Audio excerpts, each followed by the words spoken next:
MM ರಾಜಿಬಾಯಿ ಸಂಪಾದಕತ್ವದಲ್ಲಿ ಗಡಿನಾಡು ಸಮಾಚಾರ YouTube ಚಾನೆಲ್ಗೆ ಸ್ವಾಗತ. ಖಾನಾಪುರ ತಾಲೂಕಿನ ಗಂದಿವಾಡ ಗ್ರಾಮದ ಜಗದಗುಡಿ ಯಲ್ಲಮ್ಮನ ದೇವಸ್ಥಾನದಲ್ಲಿ ಶ್ರಾವಣ ನಿಮಿತ್ತದ ಕೊನೆಯ ದಿನವಾಗಿರತಕ್ಕಂಥ ಇಂದು ಮಹಾಪ್ರಸಾದದ ವ್ಯವಸ್ಥೆಯನ್ನು ಮಾಡಿ ಭಕ್ತಾದಿಗಳು ಒಂದು ಯಲ್ಲಮ್ಮನ ಕೃಪೆಗೆ ಪಾತ್ರರಾಗ್ತಾ ಇದ್ದಾರೆ.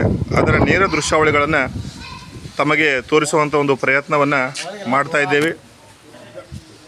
ಏಕೆಂತಂದರೆ ಗಂದಿವಾಡ ಗ್ರಾಮದಲ್ಲಿ ಈ ಜಗದಗುಡಿ ಅನ್ನೋದು ಬಹಳಷ್ಟು ಸಾವಿರಾರು ನೂರಾರು ವರ್ಷಗಳ ಇತಿಹಾಸ ಹೊಂದಿರತಕ್ಕಂಥ ಒಂದು ದೇವಸ್ಥಾನ.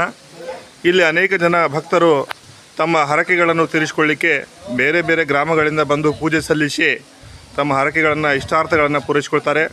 ಅದರ ನಿಮಿತ್ತವಾಗಿ ಇವತ್ತು ಶ್ರಾವಣದ ಕೊನೆಯ ದಿನವಾಗಿರತಕ್ಕಂಥ ಇಂದು ಭಕ್ತರು ಮಹಾಪ್ರಸಾದವನ್ನು ಏರ್ಪಡಿಸುವುದರ ಮುಖಾಂತರ ತಾಯಿಯ ಕೃಪೆಗೆ ಪಾತ್ರರಾಗ್ತಾ ಇದ್ದಾರೆ. ಅದರ ನೇರ ದೃಶ್ಯಾವಳಿಗಳನ್ನು ತಮಗೆ ತೋರಿಸುವಂಥ ಒಂದು ಪ್ರಯತ್ನವನ್ನು ಮಾಡ್ತಾ ಇದ್ದೀವಿ. ಈ ಕುರಿತು ಮಾತಾಡಲಿಕ್ಕೆ ಇದರ ಒಂದು ಉಸ್ತುವಾರಿಯ ಮುಖ್ಯಸ್ಥರಾಗಿರ್ತಕ್ಕಂಥ ಮಹಾದೇವ್ ಕುರಿಯರವರು ಇದ್ದಾರೆ. ಇಲ್ಲಿ ಶ್ರಾವಣ ಮಾಸದ ನಿಮಿತ್ತವಾಗಿ ಏನೆಲ್ಲ ಕಾರ್ಯಕ್ರಮ ನಡೀತಾವೆ ಅನ್ನೋದನ್ನು ಅವರಿಂದ ಕೇಳ್ಕೊತಾ ಇದ್ದೇವೆ. ಸರ್ ನಮಸ್ಕಾರ. ನಮಸ್ಕಾರ ಸರ್. ಸರ್, ಈಗ ನೀವು ಶ್ರಾವಣ ಮಾಸದ ನಿಮಿತ್ತವಾಗಿ ಯಲ್ಲಮ್ಮನ ಒಂದು ಗುಡಿಯಲ್ಲಿ ಇವತ್ತೇನು ಜಗದಗುಡಿ ಅಂತ ನಾವು ಗಂದಿವಾಡದಲ್ಲಿ ಕರಿತೀವಿ, ಇಲ್ಲಿ ಶ್ರಾವಣ ಮಾಸದ ನಿಮಿತ್ತವಾಗಿ ಏನೇನು ಕಾರ್ಯಕ್ರಮವನ್ನು ಮಾಡ್ತೀರಿ ಸರ್? ನಾವು ಏನೇನು ಕಾರ್ಯಕ್ರಮ ಮಾಡ್ತೀವಿ ಸರ್? ಈಗ 35 ವರ್ಷ ಕಾಲದಾಗಿಂದಾಗೆ ನಾವು ಎಲ್ಲ ಹಿರಿಯರು ಎಲ್ಲ ಕೂಡಿ ಕರೆ ಮಾಡ್ತಿದ್ವಿ ರೀ. ಮೊದಲೆಲ್ಲ ಗುರು ಹಿರಿಯರು ಮಾಡ್ತಾರೆ ರೀ. ಈಗ ಇತ್ತಿತ್ತಲಾಗೆ ನಾವು ಸಣ್ಣ ಮಕ್ಕಳು ಅವ್ರ ಮಕ್ಕಳು ಎಲ್ಲ ನಾವು ಮಾಡ್ತೀವಿ ರೀ. ಈಗ ಒಂದು ತಿಂಗಳ ಶ್ರಾವಣ ಹೋದೆ ತಿಂಗಳಿಗೆ ನಾ ಎಲ್ಲರಿಗೂ ಮಹಾಪ್ರಸಾದ ಮಾಡಿ ಎಲ್ಲರಿಗೂ ಅನುಕೂಲ ಮಾಡ್ತೇವೆ ಸರ್ ನಾವು. ಅಂದ್ರೆ ಈಗೇನಲ್ಲಿ ಇದು ಪುರಾಣ ಓದ್ತಿರೋ?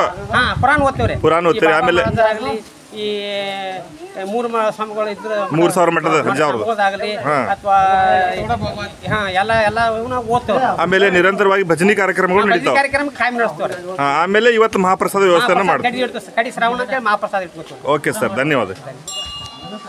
ವಾಯುಮುಲ್ ಮಹಾರಾಜ್ ಜೈ. ವಾಯುಮುಲ್ ಮಹಾರಾಜ್ ಜೈ.